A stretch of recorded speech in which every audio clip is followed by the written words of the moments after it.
Olá, olá, seja bem-vindo, bem-vinda ao Zencast, o podcast do Zen Club, a plataforma criada para você pensar melhor, sentir melhor e viver melhor. Hoje no Zencast eu recebo a Joana Story. Nós vamos falar sobre mulheres e lideranças anti-burnout. Tudo bem, Joana? Bem-vinda. Tudo bem, Isabela? Muito obrigada pelo convite. É um prazer estar aqui com você hoje. Gente, a Joana é professora do Núcleo de Estudos em Organizações e Pessoas da FGV-EASP. Ela é graduada em Comunicação Social, doutora em Leadership Studies. E a Joana participou como representante do Brasil de uma pesquisa global em 28 países, publicada na International Journal of Environment Research and Public Health, sobre lideranças anti-burnout. Joana, estou super curiosa, então, para já saber contigo o que é ser uma liderança anti-burnout. Ótimo. Obrigada, Isabela. Eu acho que todos, né, já entendemos mais ou menos o que é o burnout, né? Mas então acho que a gente pode começar por aí para falar um pouquinho o que é ser liderança Sim. anti-burnout, né? E de onde que vem a metodologia, talvez o modelo teórico que a gente utilizou para, né, desenvolver essa pesquisa, né?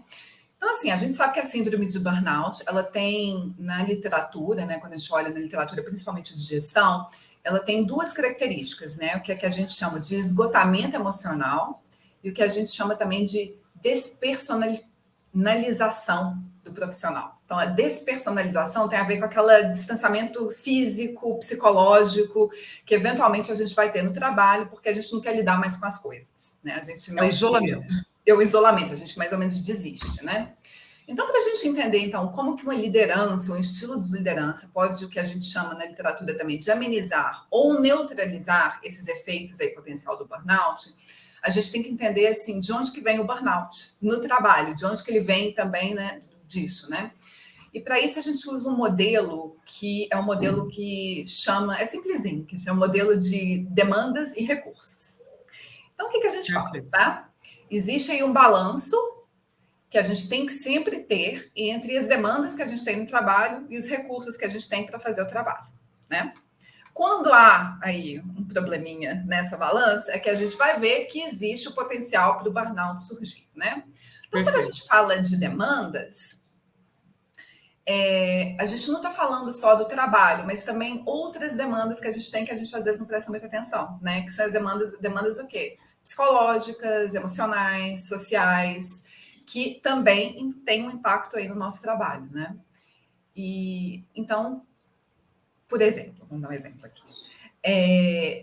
Eu posso estar carregando muito peso no meu trabalho, é uma demanda física, né? Se isso eventualmente eu tenho muito tempo e eu não estou descansando, eu não estou recuperando disso, é um problema. Mas eu posso estar lidando com um cliente muito chato, muito difícil, que pode ser até abusivo. Isso também é uma demanda maior psicológica, emocional, e eu talvez não tenha tempo de recuperar, talvez eu não tenha o apoio da minha organização para recuperar. Perfeito.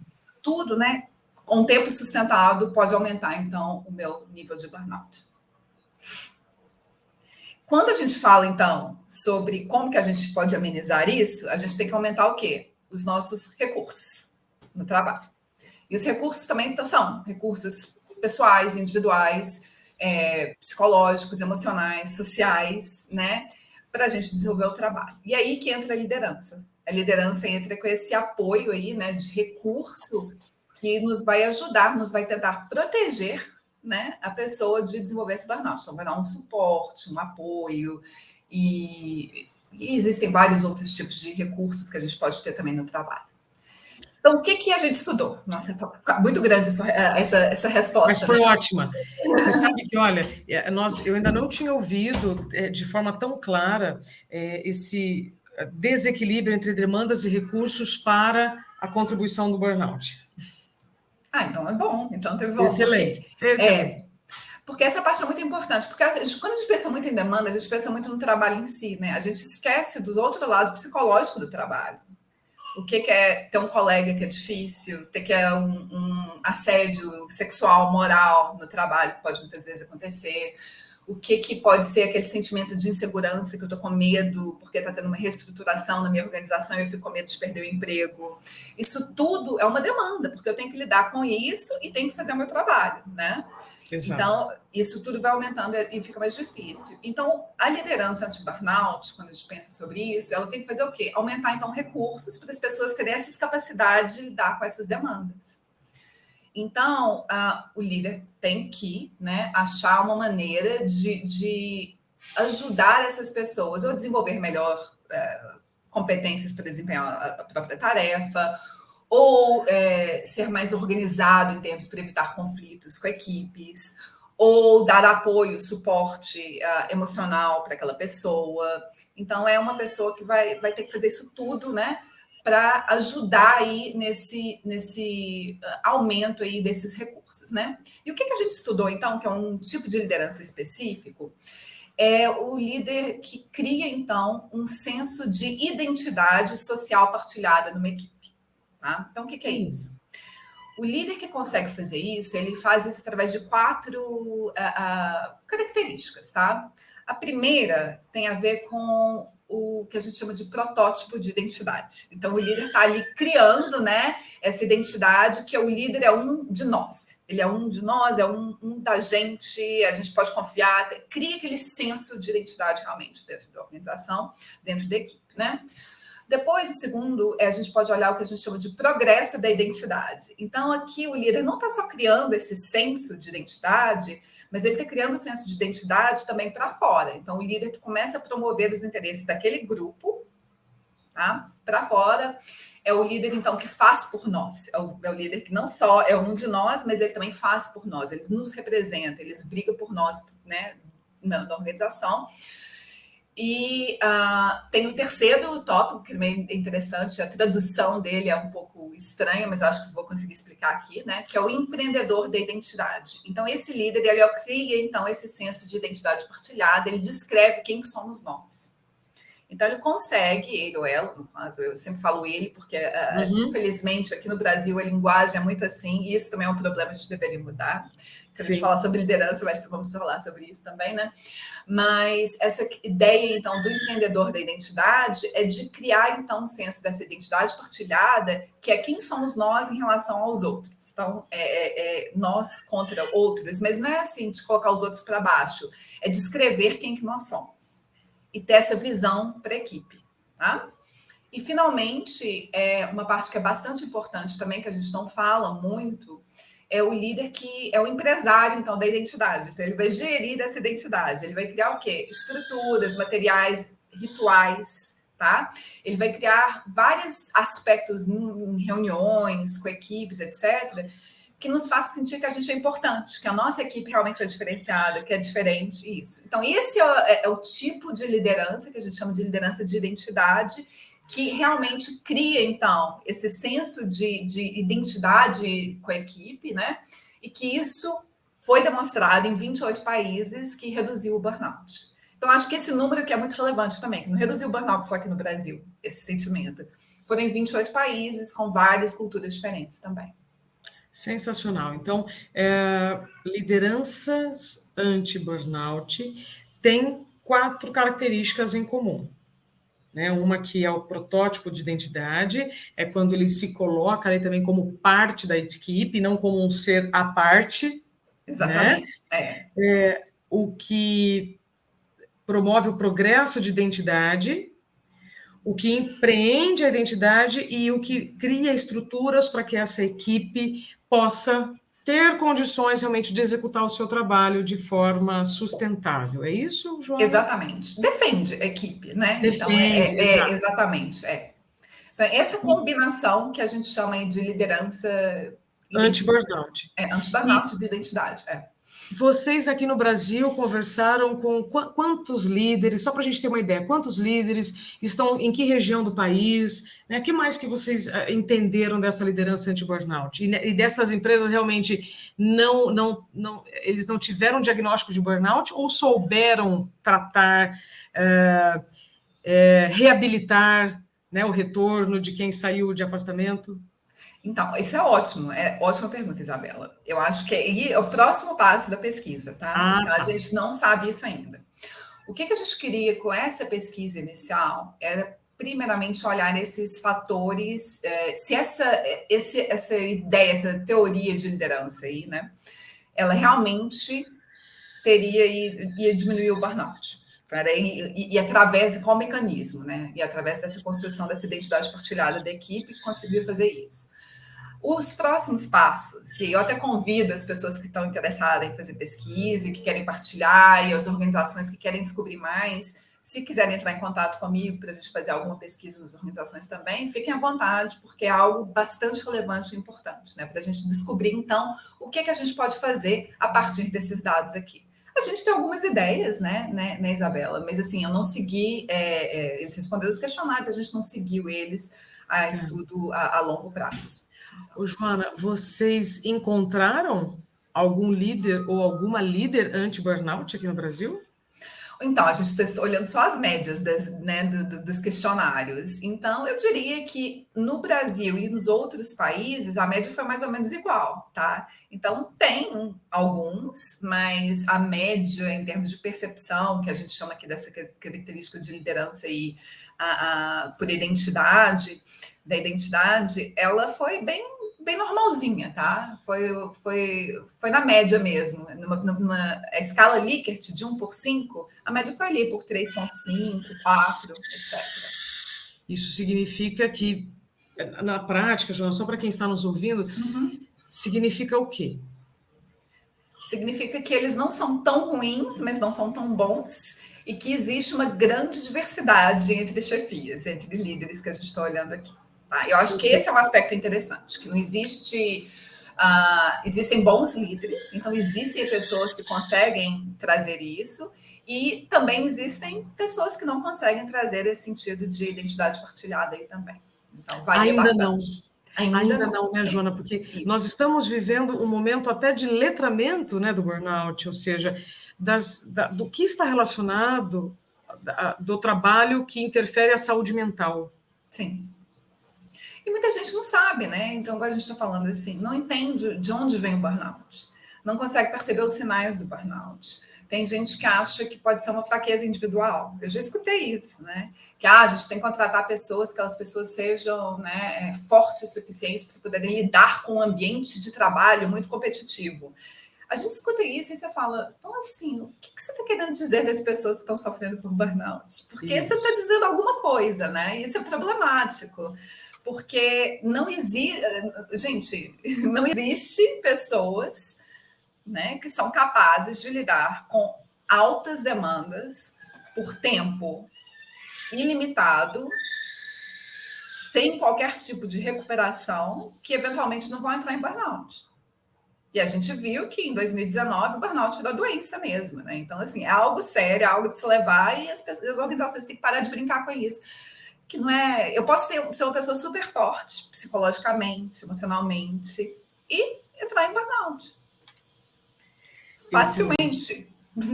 Joana, o burnout ele ainda não foi classificado como uma doença pela OMS, ele é um fenômeno ocupacional, é um conjunto de sinais e sintomas que pode levar a muitas doenças. Então, traduzindo a grosso modo, gente, é como se você acumulasse várias doenças e tivesse depois outras doenças, justamente porque não cuidou dessas doenças, desses sinais e sintomas originais. Ô, Joana, e pelo que você já estuda já há muito tempo, além dessa pesquisa, qual é a relação das mulheres e o burnout? As mulheres têm mais condições, as mulheres têm mais elementos para desenvolver o burnout? Então. Interessante. Ótima pergunta, Isabela. Sim e não. Tá? Então, vamos lá. E talvez em 2010, que eles olharam exatamente isso, as diferenças entre o gênero e burnout, tá? E eles olharam resultados de 183 estudos. Com esses resultados, o que eles conseguiram ver é que sim, as mulheres reportam mais o que a gente chama de exaustão emocional do que os homens, e os homens reportam mais despersonalização do que as mulheres. Tá? Então, isso o que eu acho que é interessante a gente reportar aqui, que é relacionado também ao papel social que a gente atribui ao homem e à mulher. Então, na nossa sociedade, é ok para uma mulher falar que está cansada, demonstrar emoções. É ok? Entre aspas. Nós vamos falar no problema das mulheres também falarem sobre isso, né? Os homens, por outro lado, como os papéis sociais têm mais a ver com não demonstrar emoções, o que eles fazem é se isolar. Eles vão estabelecer esse distanciamento psicológico com a organização, com o trabalho. Então, assim, em termos de diferenças do burnout, acontecem esses dois aspectos.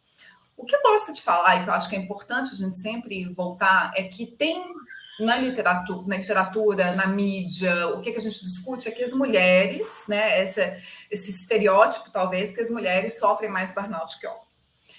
E, por um lado, pode ser verdade, a gente achou que existe a exaustão emocional, mas, por outro, isso também pode ser um problema para as mulheres. E eu digo isso por quê? Porque muitas vezes, então, a gente vai começar a ver se os supervisores, chefias, pessoas que estão aí contratando, começarem a atribuir esses viés para as mulheres. Elas sofrem mais burnout, elas são mais, né, têm mais exaustão emocional. Então, talvez elas não vão ser contratadas ou desafiadas no trabalho. Por causa desse estereótipo. Por outro lado, também tem um estereótipo que pode prejudicar a homens, porque a gente sabe também que se a gente não está atribuindo burnout a homens, a gente sabe que também a saúde mental, como você falou aí, né, que está afetando. A gente sabe que o burnout também leva a doença cardíaca, aumento de pressão, a gente vê todos os sintomas físicos que são associados também, e que muitas vezes os homens sofrem isso também às escondidas, né? Eles não falam porque é algo que também demonstra fraqueza, que volta com essa questão dos papéis. Então a gente tem ali é interessante a gente desdobrar essas perspectivas Sim. do burnout em relação ao gênero aí. Agora, Joana, você como professora do Núcleo de Estudos em Organizações e Pessoas da FGV, né? Por toda a sua trajetória, você acha que ainda é difícil da sociedade reconhecer que a mulher, ela tem mais sobrecarga? Será que a gente precisa... Eu tô fazendo uma provocação, tá? Porque outro dia a gente entrevistou aqui no Zencast a Regina Navarro, que é uma psicanalista, psicóloga, escritora, e ela fez uma pesquisa de 5.000 anos, né, mostrando toda a evolução das mulheres, e eu cheguei à seguinte conclusão, tá? Vou compartilhar com você, vamos ver a sua opinião. Empoderaram as mulheres para o ambiente de trabalho, mas não empoderaram os homens para o ambiente familiar. Então, a mulher, ela aprendeu a acumular, não a dividir. Então, assim, será que existe ainda alguma dúvida de que a mulher, ela tem mais sobrecargas profissionais e familiares? Então, ótimo. Acho que não existe dúvida, tá, Isabela? Eu espero que não, né? Eu espero que não. Acho que está claro, temos dados suficientes, evidências estatísticas suficientes que existe essa dupla jornada. A gente sabe que as mulheres são mais assediadas no trabalho, a gente sabe que chegar em posições de chefia, as mulheres passam por coisas que os homens não têm que passar. Isso já tem mais que evidências em relação a isso tudo, e que a mulher tem que lidar isso com um jogo de cintura ainda muito grande, vamos dizer assim, por falta de melhores palavras aqui, né? Por quê? Porque você não pode ser muito feminina, porque se você for muito feminina, você pode ser demonstrada ou vista como fraca, mas se você for muito masculina, também não é muito bem visto. Então, você tem que estar sempre ali jogando e você vai, como é que fala? Tentando lidar com esse aspecto. Então, acho assim, a dupla jornada está claro, temos dados, temos evidências, temos isso tudo. O que acontece, às vezes, o que eu acho? E acho que aí entra essa sua provocação, ou outra provocação que eu gostaria de trazer aqui também. Sim. Tá? Eu acho que é interessante para a gente debater com base na sua experiência também, tá, Isabela? Então, por que se a gente vê que não existem tantas diferenças em termos de gênero sobre burnout, mas a gente sabe que as mulheres têm mais demandas, acho que isso é fato, acho que é irrefutável. Se elas têm mais demandas, teoricamente, elas teriam que ter mais burnout, né? Por que, então? Que tipo de recursos, ou será que existem mais recursos que as mulheres têm, que elas podem conseguir lidar com isso? E aí eu fiquei pensando, será que vale a pena estudar mais sobre isso também? Porque eu acho que as mulheres também conseguem lidar, e aí é igual você falou, é na prática mesmo, é uma necessidade. Então, acho que as mulheres provavelmente, é uma hipótese, tá, gente? Não há estudo sobre isso, mas provavelmente desenvolveram alguns recursos pessoais para poder lidar com isso. Elas são talvez mais resilientes. talvez elas tenham uma capacidade melhor de lidar com esses problemas porque tiveram que passar por isso, por experiências no passado. Talvez porque elas tenham um apoio social mais alto do que os homens. Eu não sei, é isso que eu queria entender, porque a gente está claro que as mulheres têm mais demanda. Elas têm um pouco mais de exaustão emocional. Mas o que está acontecendo ali que não é uma coisa tão gritante em termos de diferenças, né? Sim. Quando você começou aqui a nossa entrevista, você trouxe de forma muito clara e primorosa, né, o modelo de demanda e recurso. Quando há desequilíbrio, vai ter não só o burnout, gente, mas outros problemas ocupacionais. Sim, vários. O burnout é um deles que nós estamos falando. E o que você consegue já trazer para a gente, Joana, sobre as lideranças femininas com as lideradas? Outro dia me perguntaram sobre se eu acreditava em sororidade, né? Essa palavra que vira e mexe entra aí em todas as conversas. E eu disse que não, baseado, inclusive, em experiências muito próximas. Não, chefias mulheres não necessariamente serão mais compreensivas, inclusive com esse modelo de demanda e recurso. Tá? Mas isso foi uma visão minha. E você? O que você traz de informação acadêmica e vivencial? Então, eu adorei essa pergunta, porque eu acho ela muito difícil de pensar sobre isso, tá? Porque tem dois aspectos. Eu estou pensando nas mulheres que são trabalhadoras e estou pensando nas mulheres que são líderes. Sim. E se a gente pensar sobre isso, com essas duas mentalidades, é complicado. Porque, assim, esse conceito, quando a gente fala sobre sororidade, quando a gente fala que as mulheres devem promover mulheres, é muito complicado porque aumenta a demanda das mulheres líderes também. Tem um peso maior, e é isso que eu fico preocupada. Se a gente está pondo muita. Como é que fala? Demandando demais das líderes mulheres, que já tiveram que passar por um percurso muito complicado para chegar numa posição de liderança, né? E aí agora a gente está pedindo para elas serem o quê? Mentoras, promoverem, ajudarem, que vão além, não é que além, fazem parte do trabalho delas, mas às vezes vão além do que a gente espera dos líderes homens. Então a gente está colocando mais aí demandas que pode gerar aí o burnout e criar aí um ciclo vicioso, né? Porque aí você tem o pior desempenho, aí eles entram com essas desculpas que as mulheres não dão conta, e aí entra essa historinha que a gente está cansado de escutar nas organizações muitas vezes, né? Que é um problema para as mulheres aí terem esse apoio, esse incentivo. Então, assim, na prática, o que a gente vê, tá, Isabela? E isso aí tem alguns estudos que demonstram que é preferível, tá? Qualquer minoria que entre numa posição de chefia, é preferível não querer aumentar ou promover a diversidade. Porque se isso acontece, aumenta muito a demanda, e por aumentar muito a demanda, elas provavelmente, ou até eles, né, que estão promovendo a diversidade, porque a gente está falando aqui agora não só de diversidade de gênero, pode aí aumentar muito o trabalho e piorar aí o desempenho e criar aí um ciclo vicioso que as pessoas não vão ter um sucesso no trabalho. É difícil. Joana, ou seja, nós estamos vivendo muitas mudanças, né, com as lideranças, as consequências delas também. Teve mais algum outro ponto que você queira destacar dessa pesquisa em 28 países? Teve algum país que te chamou a atenção por alguma conduta que a gente pode, inclusive, praticar aqui? Não, o interessante foi isso. Acho que essa é a parte interessante da pesquisa, tá? Porque a gente sabe que existem diferenças culturais. Então, tá claro, já temos vários estudos que demonstram que existem, que não existe essa que a gente chama de comportamento universal de liderança que seria eficaz, né? Então, assim, existem algumas teorias que já foram estudadas, tipo a liderança transformacional, que ela é eficaz em vários países, e igual esse aqui também, da identidade, de construção dessa identidade partilhada, né? São eficazes, mas a maneira com que o líder ou a líder constrói essa identidade vai ser diferente, tem que ser de acordo com a própria cultura, né? Mas, no caso, eu acho que essa é a parte interessante dessa pesquisa, que foi importante para os 28 países. Tiveram algumas pequenas diferenças, tá? Mas nada muito grande do ponto de vista de chamar a atenção de um país ou outro aqui. Então, excelente. Joana, para quem está nos ouvindo, qual é a sua sugestão para levar esse assunto de lideranças anti-burnout dentro da empresa? é que a gente pode começar a divulgar, a multiplicar esse conhecimento? Ótimo, ótima pergunta. Eu acho que é tirar essa ideia do burnout como um tópico que a gente não deve discutir por conta do estigma que ainda pode existir nas organizações, ou por conta até de medo e insegurança de eu falar que estou no burnout, existe ainda uma mentalidade que pode ser, olha, isso não é uma coisa legal, olha, a gente não pode dividir isso, a gente está demonstrando algo, se a gente está comunicando uma questão de burnout, então a gente tem que tomar um pouco de cuidado em relação a isso, né? Se a gente quiser, acho que começar pequeno, tá, Isabela? Começar com os nossos grupos de trabalho, com os nossos colegas, dividirem pesquisas, artigos. Eu acho que só a gente saber, por exemplo, por isso que eu gosto desse modelo, tá? De demandas e recursos. Eu vou voltar nele toda hora, mas é porque ele é tão simples que só a gente começar a perceber, pera lá, o que está acontecendo? Onde que a gente está aqui nesse modelo?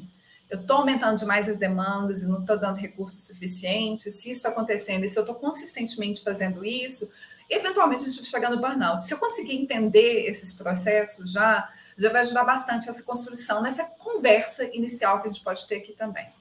Por outro lado, aí agora não é pesquisa, tá, Isabela? É minha própria experiência.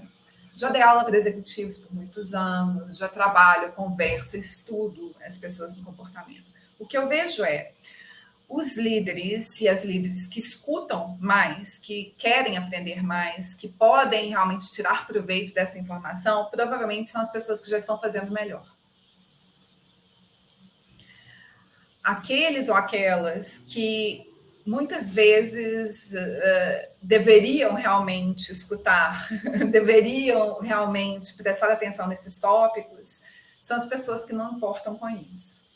Então, é um desafio muito grande da gente começar a trazer isso em termos de conversa. Então, eu começaria de pouquinho com colegas, pessoas que você confia mais dentro da organização, com alguma chefia, dividir algum artigo, dividir algum vídeo, dividir esse podcast, dividir os podcasts que você conduz aqui toda semana. Acho que são mecanismos que a gente pode começar, então, a colocar essa conversa em pauta. E depois disso, se a gente sentir uma abertura, né, com a chefia, com a liderança, e a gente começar a pensar o que a gente pode fazer, como que a gente pode contribuir. E eu queria aqui também destacar que é importante que, às vezes, a liderança está em burnout também. Sim. Então, é complicado quando a gente está ou entrando em burnout, quando a gente está com algum processo de esgotamento, a gente também tem que estar lidando com outros desses aspectos aqui, né? Então, assim, a gente tem que ter acho que tem que ser uma conversa, realmente, e tem que ser uma mudança que, se a organização estiver séria, tem que ser uma mudança cultural, Sim. Tem que ser uma mudança de processos organizacionais, tem que ser uma mudança de processos de recursos humanos, que aí entra é uma característica estratégica que a organização vai ter que adotar, e não só alguma coisinha para fazer algo mais ali. Né? Não pode estar fora da pauta estratégica da organização. Exato, não pode ser um voo de galinha. Para quem não sabe, galinha não voa. Então, galinha dá uma levantadinha assim e volta, né? Ô, Joana, para a gente começar aqui a encerrar, como que você vê, então, o equilíbrio dos discursos que nós temos ouvido, né, especialmente nos... Vou aproximar, no último século, fazer mais com menos.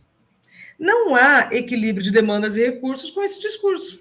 Ai, não, Isabela, olha, eu vou ofender algumas pessoas falando isso agora, mas se você for líder que fala isso também, gente, cuidado, tá? Cabeça de dono.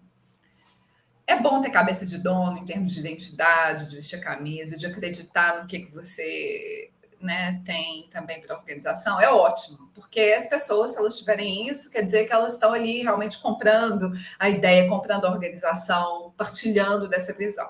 Só que a gente tem que ter muito cuidado se a gente está querendo é isso mesmo, só a cabeça de dono, se a gente está querendo que a pessoa também se entregue como se fosse o dono daquela organização. As pessoas precisam recuperar, né, Isabela? As pessoas precisam de um tempo para elas conseguirem produzir e serem melhores no trabalho, porque aí a gente vê que, na realidade, a produtividade pode cair se as pessoas entrarem em processo de burnout, né? Começar com esgotamento emocional. Desempenho cai. As pessoas podem ligar doentes com mais frequência. Elas podem também entrar no processo que a gente vê de despersonalização, que isso pode acontecer comportamentos antiéticos no trabalho, que você não importa mais. Então, você já começa... Então, existem várias coisas, vários problemas que podem surgir a partir do momento que a gente não se preocupa, né, com a saúde mental dos trabalhadores. Então, assim, as organizações utilizam, e muitos...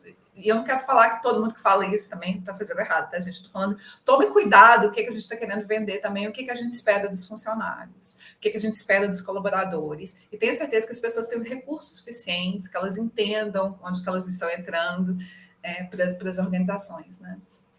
Eu tenho medo, sabe, Isabela, quando eu escuto essas coisinhas, me dá assim, ai, o que vai acontecer nas organizações? Eu vou puxar a sardinha aqui para o meu lado, porque isso já está gravado aqui no Zencast, mas existe um movimento que eu, inclusive, criei, chamado Produtividade Sustentável. Sim. Então, esse discurso de fazer mais com menos, onde você está querendo chegar? Uhum. Com que condições? Não vai fazer, né? Com que perdas? Porque você vai ter perdas no meio do caminho, né? Então, eu entendo muito que mulheres lideranças anti-burnout, traduzindo aqui pelas minhas palavras, eu passo a palavra para você, Joana, você alcançar o que você precisa, o que você quer, mas sem perdas. Claro. Porque senão, não vai adiantar. E aí afeta a reputação, e aí afeta a parte financeira, ou seja, ninguém quer isso também. Não. É um ciclo vicioso, a gente vê que é. E o custo financeiro para isso é gigantesco para as organizações também. Se a gente está olhando só ali o shareholder, vamos falar assim, né? Então, a gente olhar, já é alto. Tá? Olha, as pessoas que ligam doente, as pessoas que vão sair, vão pedir licença, é um custo gigantesco, porque não é um custo só para aquela pessoa. A gente não pode calcular só aquela pessoa. São os colegas, que ali vão ter mais demandas, porque vão ter que o quê? Trabalhar mais para suprir o trabalho que aquela pessoa deixou.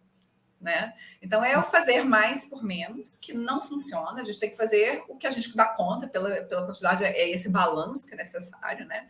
Tomar cuidado, para mim, com essa cabeça de dono, porque eu acho que não é errado a gente pensar sobre a cabeça de dono em termos de valores, eu acho que é importante a gente partilhar, e até isso que a teoria está falando aqui, da gente ter esses valores de equipe partilhados, é só tomar cuidado, porque muitas vezes eu escuto esse discurso associado com essa ideia de fazer mais por menos, que é de trabalhar demais, eu estou me dando completamente para uma organização, e eventualmente a gente vai ter esse crash completo, né? A gente não vai conseguir mais trabalhar e se dar para essa organização, né? E acho que a gente tem que tomar um outro cuidado aqui também, né, com esses discursos que a gente vê também, né, que pode ser nocivo, que tem a ver também com o burnout, que a gente vê. Outra coisa que eu escuto bastante de gestores não me tragam problemas, me tragam soluções. E se a gente for pensar nisso, isso não é bom, porque às vezes a pessoa não tem a solução. E se eu não tenho a solução, então, e eu não vou levar o problema, a gente está criando aí talvez mais demandas para as pessoas ficarem pensando em soluções que talvez não entrem no trabalho delas ou não. E pode criar aí esse silêncio nas organizações. As pessoas param de falar, param de partilhar, né? E aí pode, eventualmente, criar um clima organizacional que não é legal. Então, assim, existem vários aspectos, várias linguajagens que a gente utiliza nas organizações que parecem ok, mas que podem comunicar coisas que são problemáticas para as organizações. Então, a gente tem que tomar muito cuidado com o discurso versus o comportamento realmente do líder. Eu acho que é isso, né? A gente pode até falar isso, mas se comportar de uma maneira que dê a oportunidade de pessoas falarem e trabalharem de forma eficaz também. Concordo, Joana. A gente fala muito em silêncio, né? Existem vários tipos de silêncio. Uma coisa é o seu silêncio consigo, para que você volte para o seu equilíbrio. A outra coisa é quando você está em ambientes que você não tem lugar de fala, não se sente confortável, com confiança. Sabe o que eu me lembro? Do episódio do tsunami. Sabe, o episódio do tsunami, não sei se as pessoas vão se lembrar, em 2004 para 2005, se eu não estiver enganada, antes do tsunami, houve um silêncio absoluto na praia. Né? Ou seja, aquilo era sinal do recuo do mar. Os que estavam atentos perceberam que aquele silêncio era anormal. E aí depois veio né, a grande onda e uma grande destruição. Então, na sua empresa, se as pessoas não estiverem falando, não significa que é porque não há problema, às vezes é porque elas estão com medo. E dependendo dos dados, né, Joana, que a gente tem das empresas, a produtividade está assim e o absenteísmo está assado. Cuidado, qual vai ser o próximo passo, então, disso? Exatamente. Isabela, é isso, sabe? Quando a gente trabalha sobre todos esses aspectos organizacionais, que a gente está falando aqui do burnout, é igual você falou, o burnout é um aspecto importante das organizações e ele é bastante severo, né? Mas a gente está olhando, por exemplo, se a gente olhar o silêncio, o que ele, a implicação que isso tem. Existe o silêncio defensivo, que é isso, eu vou me calar porque eu tenho medo. Se eu levantar, se eu trazer. É por isso que aquela última pergunta me deixou. Das últimas perguntas, falou: o que a gente pode fazer? Como que a gente pode criar, trazer essa conversa? Dependendo do ambiente da organização, a gente nem pode trazer isso, porque a gente tem medo. Se eu começar a falar de burnout aqui, as pessoas vão interpretar o quê? Sim. Né? Então, eu tenho medo, então a gente tem que saber lidar com isso. Tem também o silêncio que eu vou me calar, porque assim, eu não vou me envolver, não tem mais nada para falar e tal. E o que as pesquisas demonstram, que eu acho que é muito legal que você falou, é que o silêncio não é passivo, o silêncio é ativo. Eu escolho, é uma escolha de não falar. E a escolha de não falar não é me calar porque eu aceitei. A gente tem que lembrar isso, e como gestora a gente tem que sempre estar lembrando isso. Se a pessoa não está falando, não é porque ela não tem nada para falar, talvez. É porque, será que eu estou criando um ambiente de segurança psicológica que as pessoas podem falar, né? E o que esse silêncio quer dizer? A gente mudou aqui o assunto, mas o silêncio é relacionado também ao burnout. Não, mas está relacionado. Essa é a graça, Joana, quando nós podemos trocar ideias abertamente sobre um problema que está afetando cada vez mais pessoas, porque a gente tem que justamente ouvir aquilo que não é dito. Uhum. Então, você chegou aqui num ponto muito interessante, né? O silêncio, a gente tem que tomar muito cuidado. E os dados, eles precisam ser renovados com frequência e não só pesquisas indiretas, né? Você precisa ouvir, olho no olho, a pessoa, o que ela tem para dizer. Joana, olha, nós ficaremos aqui realmente descobrindo e crescendo aqui nessa nossa prosa, mas o nosso tempo ele já está acabando. Gostaria, então, das suas considerações finais sobre tudo que você está ensinando, tudo que você está pesquisando, né, de como as lideranças anti-burnout, nós não estamos falando de utopia, nós estamos falando de realidade e necessidade. Sim, eu acho que é isso, tá? Eu acho que você já colocou as últimas palavras para mim. Não é utopia, gente. Acho que se a gente quer e a gente está numa posição de liderança, a gente tem que assumir a responsabilidade de estar numa posição de liderança. Isso quer dizer que a gente tem que, sim, para ser um líder eficaz, a gente tem que tomar conta da saúde mental dos nossos colaboradores. E existem maneiras da gente fazer isso. Lembrando aí no modelo de recursos e demandas, eu fico repetindo isso porque é importante. Mas, então, é a nossa responsabilidade de tomar cuidado com isso e ao mesmo tempo, também é importante para os colaboradores das organizações entenderem o ambiente que as pessoas estão, porque os líderes, às vezes, também estão em burnout. E o que a gente vê é que muitas vezes a gente está reduzindo o número de lideranças, tá? A gente está dando equipes muito grandes para os líderes. Então, o que isso acontece? Isso pode neutralizar o efeito que a liderança pode ter também nos colaboradores. E isso também é outra discussão, mas é problemático também que a gente pode ter para isso. Então, assim, podemos ser líderes que, né, amenizam, neutralizam aí o burnout, existem, e é só uma questão da gente gerenciar melhor, prestar um pouquinho mais de atenção e nos cuidar também como líder. É isso, Isabela. Excelente. Joana, muito obrigada por compartilhar aqui todas essas informações. Com certeza vão gerar muitos insights em quem está nos acompanhando. Microfone sempre aberto quando você quiser voltar aqui para o Zencast. Muito obrigada, Isabela. Foi um prazer. Obrigada. E todos vocês que estão nos acompanhando, muito obrigada também pelo seu tempo e confiança. Até o próximo episódio do Zencast, o podcast do Zen Club.